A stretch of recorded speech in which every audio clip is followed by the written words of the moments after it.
everybody. Welcome back to the MetaStellar channel here on YouTube.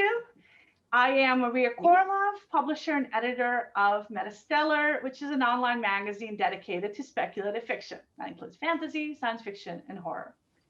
Today with us, we have two speculative fiction authors, Elizabeth Eve King and Andrea Goyan. I should have checked with you how you pronounce the name. Perfect. It was perfect. Oh, excellent. Moving on. All right. And then we're going to do a fun little game afterwards. So let's go back and start with Elizabeth. I want to tell everybody that your short story was selected as one of the 10 short stories published in the spring edition of our original fiction round out of more than 300 submissions. So excellent job, thank you. And the story is how the Monarchs came to Utah. Can you tell us a little bit about how that story came to be? Yeah, actually that story has a crazy history in a way, because in like 2000, I was working in South Central LA and I had a project. My idea was to turn all the like little bits of dirt between the pavement into gardens, which has, and then to plant milkweed, which is a host plant for monarch butterflies. And so suddenly South Central would be full of monarchs and it would change the community and there'd be monarchs going everywhere in LA. And actually for a little while it worked. I mean, just in the small area I did. But you know, all these like really kind of tough gangy guys would be like, hey, is that your garden? And I'd be like, yeah. And he'd be like, good work, lady. So it was cool. I mean, the kids loved watching the metamorphosis and everything. And then years later, I moved to a small magic town in Mexico. They're actually called magic towns because they've been like, they're the same as they were for hundreds of years, the architecture, and they have these old traditions that they've kept up. And it's not too far from a place in Michoacan where the big trees are, where all the monarchs winter overnight. And I, especially around October, Day of the Dead, I mean, it's like stories fall from the sky. It's the most magical place in the world. And then I moved to Utah. So this is a sort of a combination of monarchs. Also the idea that butterflies might be the souls of the dead, and how children, you return to the homeland and all the things you wanted to get away from, you know, when you're a kid. Oh, this is so, then you long for it when you're grown up and stuff. So it's sort of a fable about that. And you're a biologist, naturalist yourself? Yes. So I've done work with monarchs, and then I do a lot of underwater work and a lot of bird stuff, and anything that's alive and won't give me any money for helping it out, I'll work with it. And can you tell us what this story is about? Yeah, it's about a woman, Maria, who wakes up, not you though, I don't think, but she wakes up and she finds herself covered in marigold petals.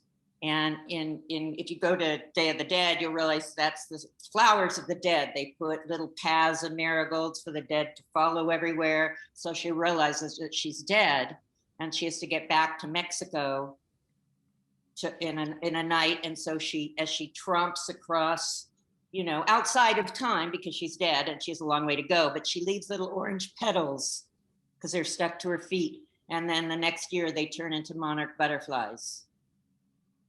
That reminds me of a Gabriel Garcia Marquez story with butterflies. He's a author in the magical realism kind of genre, and that was just beautiful. That image is awesome, and I guess that's probably why we chose you. Why all of our judges liked your story.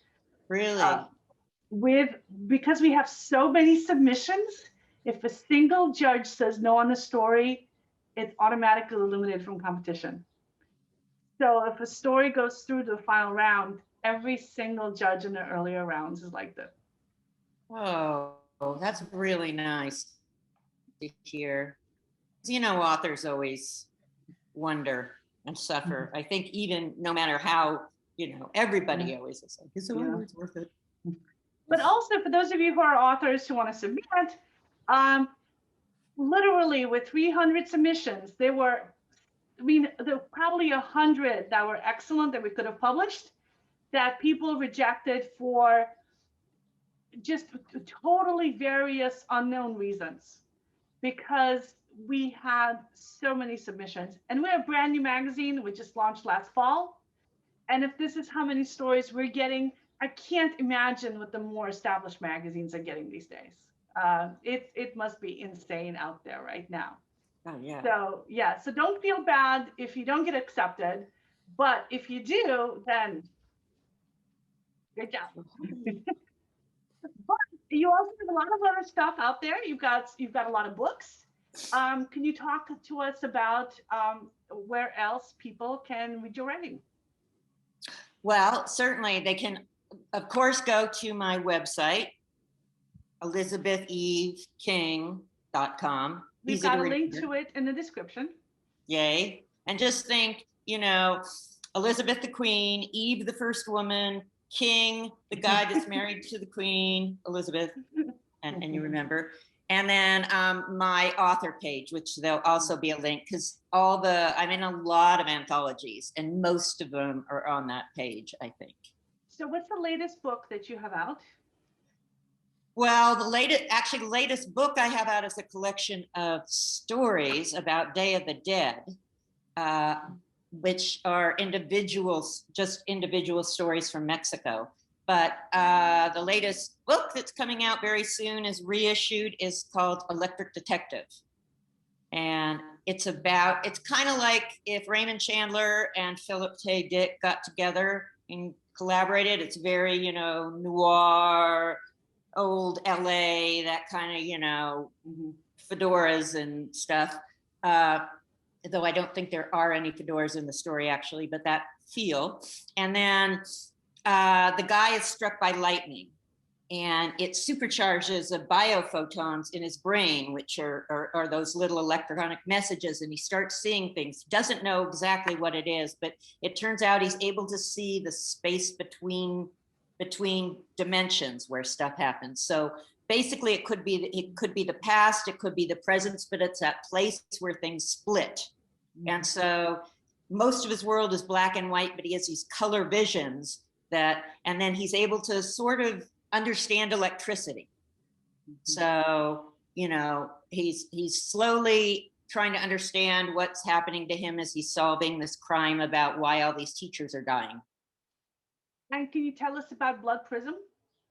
I can. So Blood Prism, I actually wrote it probably mostly while I was living in that magic town in Mexico, though it takes place mostly in San Francisco and the Bay Area, and then a bit on the East Coast. It takes place during the 80s when AIDS is just starting out. And it deals with sort of an alternative San Francisco where all these mythical creatures are, like the Fates, the Greek Fates own an antique store there. And then it deals with what happens to a vampire who bites somebody with AIDS. And it has werewolves and shapeshifters and, you know, people that have brought all their gods and mingling in that way. So it deals kind of with what being human is about by dealing with all these creatures. And what's interesting that I didn't realize is that one of my creatures sees the world in black and white and slowly he gets color. And I didn't even realize that I was doing that in Electric Detective 2, that black and white color thing. And one of the characters is a crow. And both of these books are up on Amazon if people want to find them? Yes, and they're also on Audible. I have the best narrators. I mean, I'd like to read myself sometimes, but I don't do all the editing. And especially Blood Prism, the woman who narrates that, just like, I love it. I could listen to it all the time. We'll have the links down below, including the Audible links. And also, can you talk to us a little bit about about Dirk Quigby's Guide to the Afterlife. It was actually how I started writing. I wrote a short story because I suddenly had this idea. Well, what if a guy, like in this case, a copywriter, he thinks there's more to life than life. And so he takes a class on afterlife and the religion, and it's taught by Lucifer. And Lucifer's like, nobody even tries to get into heaven anymore. They just come straight to me, with global warming and overcrowding, Tokyo on a hot day. How am I supposed to compete? So I'll give you passage back and forth to all these different afterlives. If you write me like a Zagat guide to try and make it sexy to get into heaven, That what are the is requirements? so cool. Like a Hitchhiker's Guide to the Galaxy, but it's to the afterlife. Exactly. What an awesome idea. That sounds like so much fun. So I wrote a short story, and it was in a book called Next Stop Hollywood, short stories that ought to be movies. And I have had a movie, but you know how that is. Oh, I have movie interest. And then they go off into the sunset riding their horse. But then I expanded it into a book. So it's the story of him as he's experiencing all these religions, and what do they eat? What's the food like? And it has a little 5-star rating system. And the last thing I wanted to ask you about, and this is where Andrea comes in, is your book, Dear Leader Tales. And let me switch out our speaker view to gallery view. And so Andrea has a story in this collection, which Elizabeth edited. And this is super timely. So can you guys tell me about this? So the story is called The Wendigo.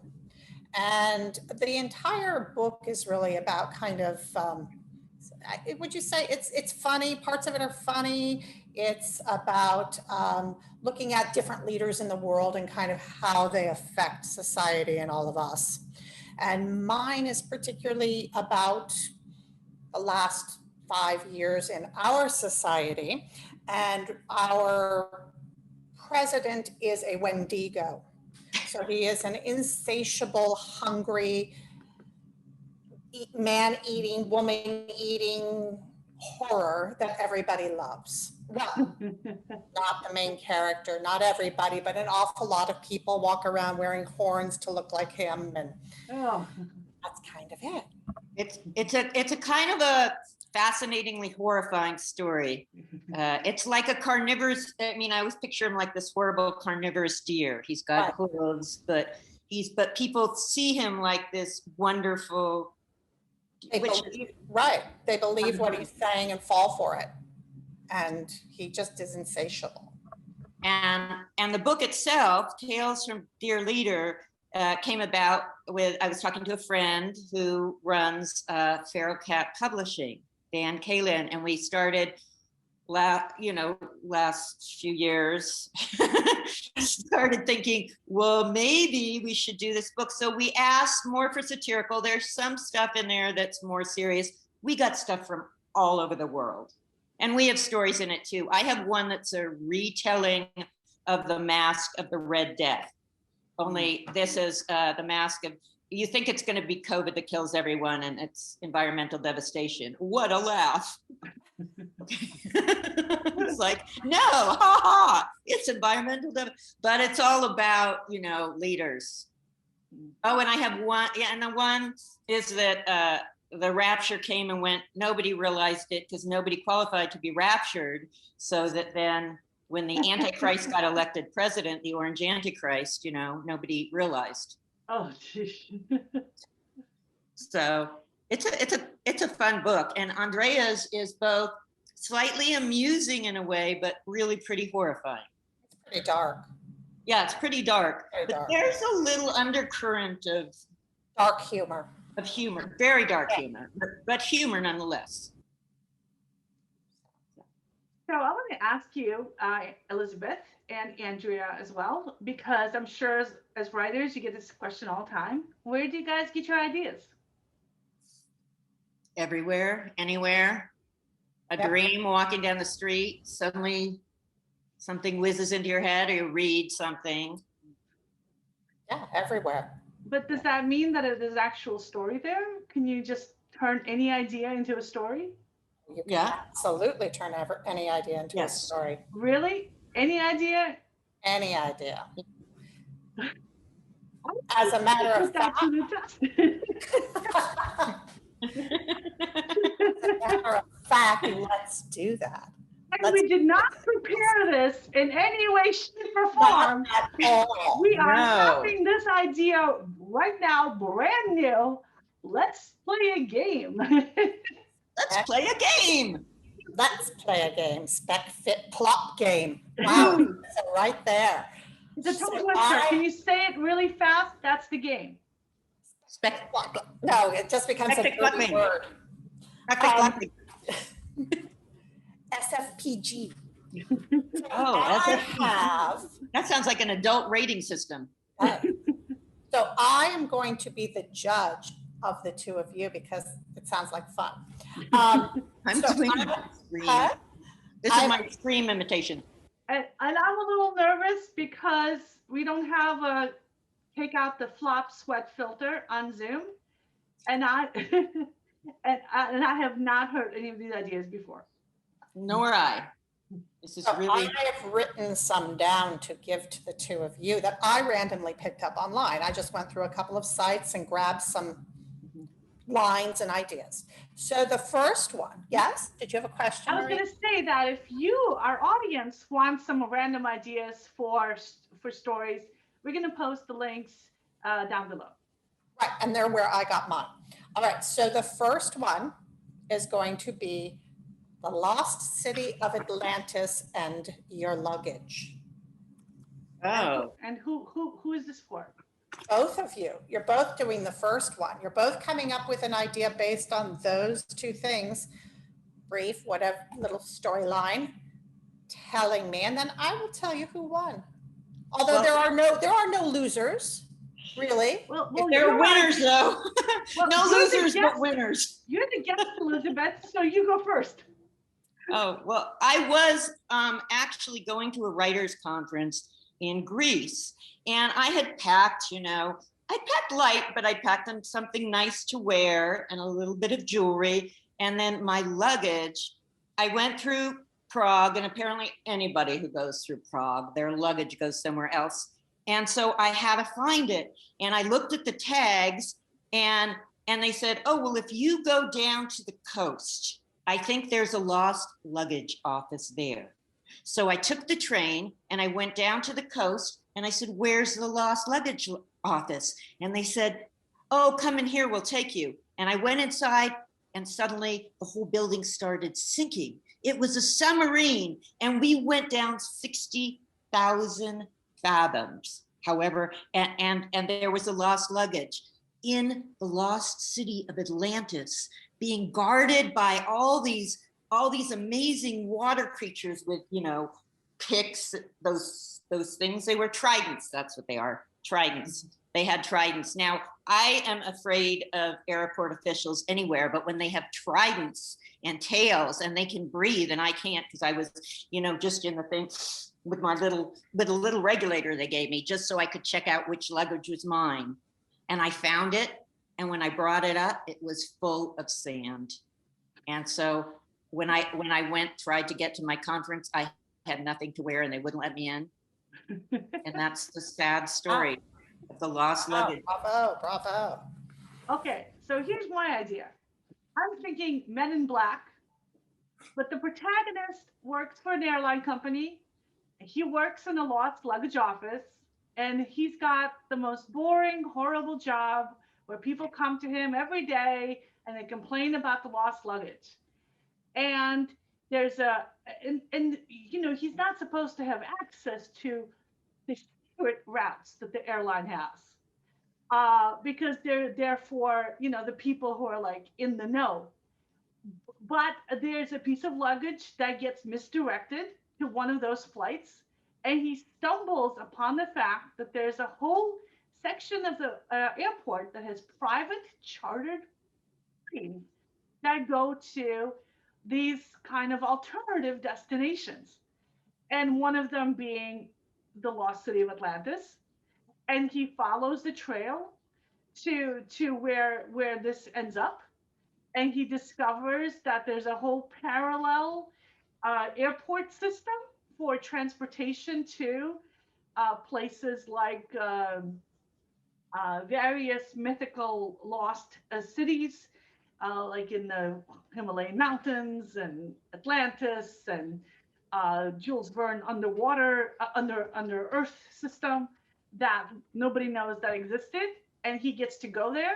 And because he's resourceful and he's able to recover this luggage, he winds up getting a job in the real lost luggage office.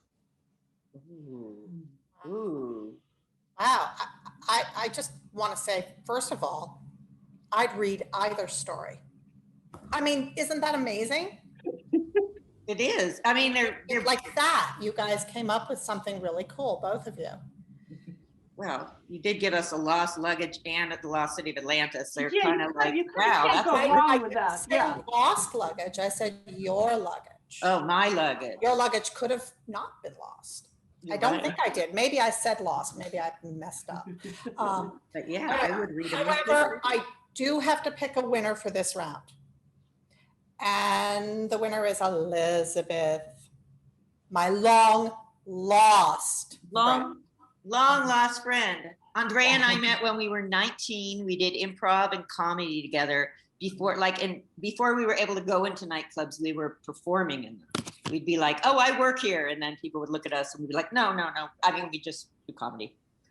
Well, you had a complete story with a beginning, middle, end, and a strong protagonist, which is probably why you have so much stuff out there. And I am just starting out in my writing career. I haven't finished anything.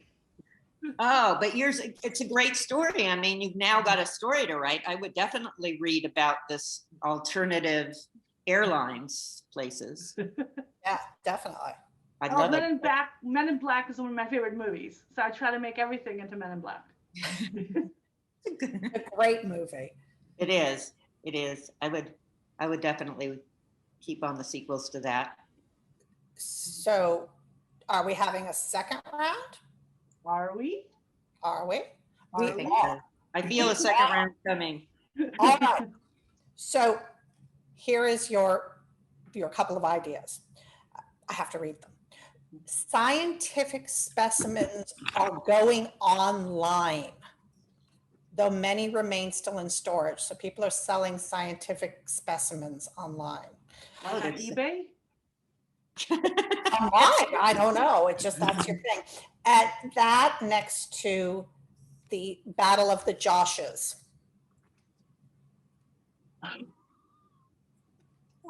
Okay. I remember the story. It's my turn to go first. I remember the Battle of the Joshes. Everybody named Josh showed up somewhere in the Midwest and hit each other with what, pool noodles? To see who was the top Josh. Just too good. I know. That's just like all by itself. I love that so much. So each one of them is a great story to write about. And I'm trying to think of a way to combine the two. So you've got specimens being sold online. And of course, I'm thinking like either alien specimens or cryptozoology specimens or rare radioactive elements or something like those kind of specimens. And people named Josh showing up, that could be the setting.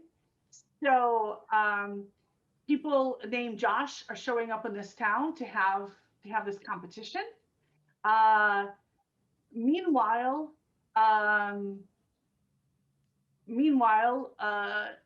the site that sells the weird specimens happens to be located in this town, and the specimens escape. So one of the specimens gets loose on the Joshes, and instead of being a harmless hitting each other with a noodle kind of thing to see who's the top Josh, it actually turns into a attritional battle where only one Josh is left alive. So the last Josh is literally the last Josh. Nice. Wow. That's the title too, I think. The Last Josh. That's Kind of great. like the last girl in the horror movies. Yeah. That's very cool. So, All right, try to well, top that. I know my I'm not brother psyching you out. Josh. I'm not getting in your brain. I know, now I'm gonna. So my brother Josh was actually planning to go to this competition in Nebraska where people hit each other with pool noodles, and whoever is wins. I don't know how they decide, but he was determined. He was going to win this thing. He was going to be the last Josh. But the problem is, it was in Nebraska, and he lives all the way in the south of Wales. So he was searching for cheap plane tickets, and suddenly it took him to this site that was selling all these weird things. Like, one of them said it was Bigfoot's actual foot, and he found that he could buy a Pegasus online, and so he did, and he showed up at the Josh competition flying this Pegasus. It was difficult getting a lot. I mean, he almost died. I can't tell you how many times crossing the sea on this Pegasus. And what does he find out when he gets there is there's another Josh riding a unicorn, a Josh riding a chameleon, another Josh who's hooked up with a sphinx. And I don't even want to tell you what they were doing, but it was nasty. And so unfortunately, one of them showed up on a dragon, and it melted all the pool noodles into this huge kind of geodesic, but lattice-like plastic sinky thing, and all the Joshes were trapped inside.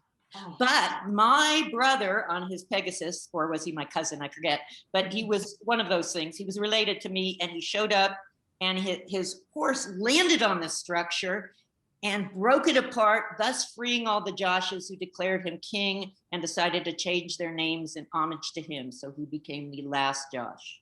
Oh, that is beautiful. Nice. I feel bad that I try to psych you out now because it seems to have backfired. Well, I was like, no, I was obvious they were going to have to be there. Mine has a happier ending, unless the Joshes are assholes, in which case yours has a happier ending. All right. Maria, it's Maria, I'm so sorry, Maria, because Elizabeth is just a great storyteller.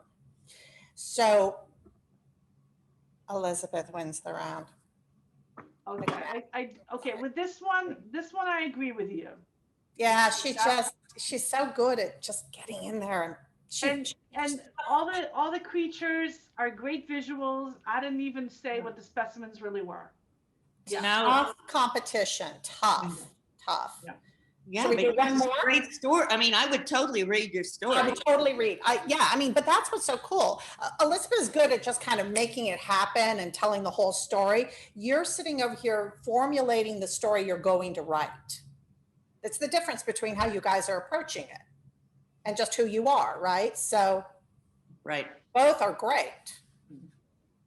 And I think this goes back to a lot of beginning writers are often scared of their ideas being stolen. And I've edited magazines like for more than 20 years of different kinds. And that's something I get from new writers all the time. Well, how do I protect my story? And my answer is, nobody cares. You have the same idea, you give it to 100 different people, they're going to come out with 100 totally different stories about it. It's not the idea that's important, it's the execution of it. It's how you do it. And you can't copyright an idea, you can't protect an idea, and there's no reason to. Because your personal take on the idea is going to be something so different than anybody else's take on the idea that once, like, I would change my name to Chad, and it becomes unrecognizable as being the same kind of story, because our stories are different genres, different styles, different levels of humor, different levels of horror. I mean, there's you would not be able to say, oh, she stole my idea, or no, she stole her idea, because it's all in what you do with it. I think that's a really excellent thing to tell people, because that's true. And I had this dream. I dreamed this whole book and it was amazing. And I should write it. But I did tell it to a friend who said, oh, haven't you read this? Your dream sounds a little like this. And I read it in my head, and I should never have done that, because no, mine is totally different, really, even though the idea is similar. Yep. I mean, there's no new ideas, really. I mean, Right. yeah. So. And even the most brand new ideas, a diligent researcher can probably find antecedents that had a lot of the same elements. Mm-hmm. It's just the way the world works. There's 4 billion, whatever, millions of people out there. One of them has thought of something similar in their dream. Right. But did they turn it into the same kind of story you would have? No. Right. Exactly. All right.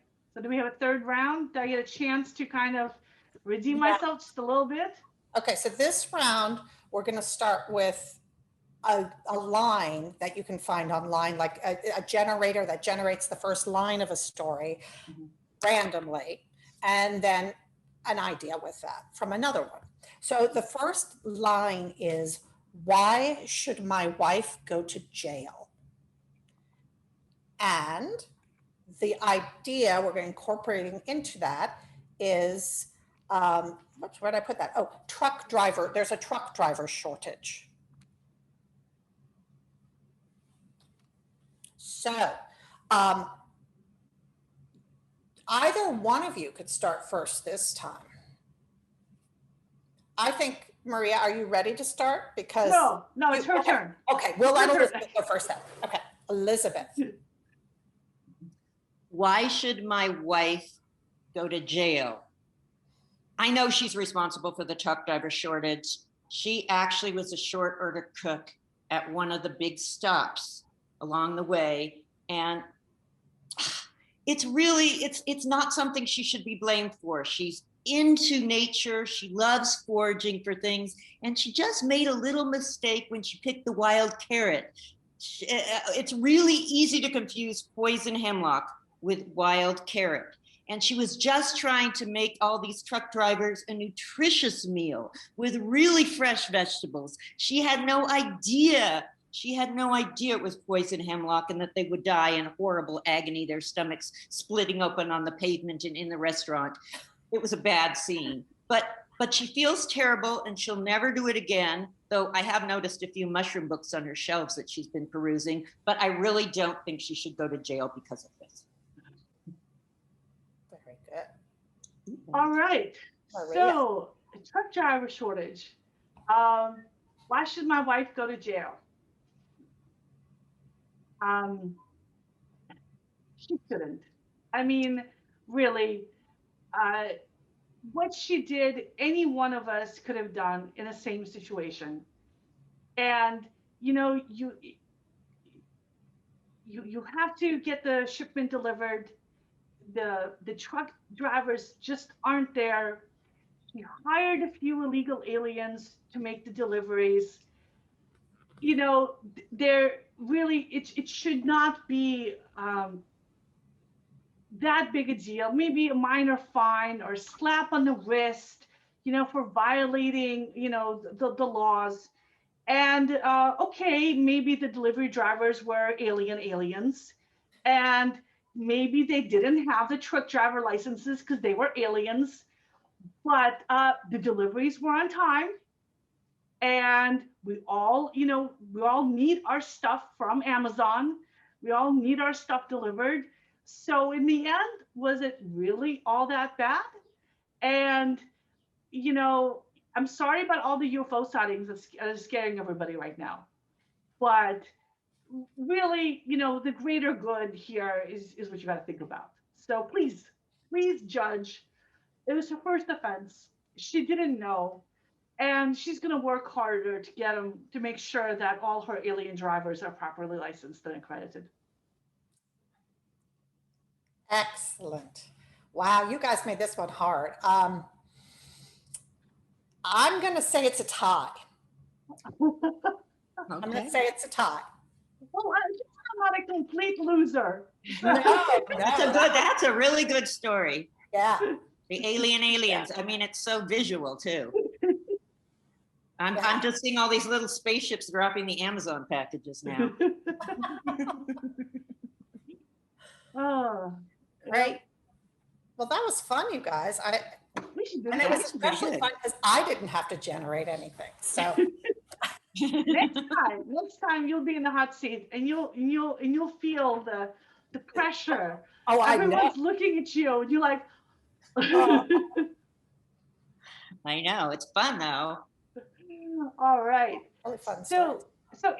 Andrea, before we go, tell us a little bit more about the kind of writing you do. I do a lot of speculative writing, some science fiction, of course, in spec fic. And then I don't know, I've done some playwriting. I do some, what would be, I guess, literary fiction. I'm kind of all over the place, which is a problem. No, it's good. That's good. But I think really I like to have a little spec into it. I like doing dark humor. So. And we're going to post the links to your site in the description below as well. Great, thank you. Thank you, everybody, for joining me today. I had a lot of fun. You're welcome back anytime. And I hope to see you again often. And everybody, please, if you stuck with us, check out MetaStellar. We have original fiction, we have reprints, essays, and news of interest to readers of speculative fiction. So please check it out. Also check out our merch store. We've got t-shirts on Amazon and Cafe Press that you can get. All proceeds support original fiction, independent authors. Very Thank cool. you. Thank you. It was so much fun. It was so much fun. I love this. I want to do it all the time. Let's, there's nothing stopping us. Okay. All right. Bye-bye, everybody. Bye-bye, everybody. Have a nice weekend. Enjoy, hopefully, post-pandemic summer. Yes. Yay. All right. Bye-bye, everybody. Bye. Bye-bye.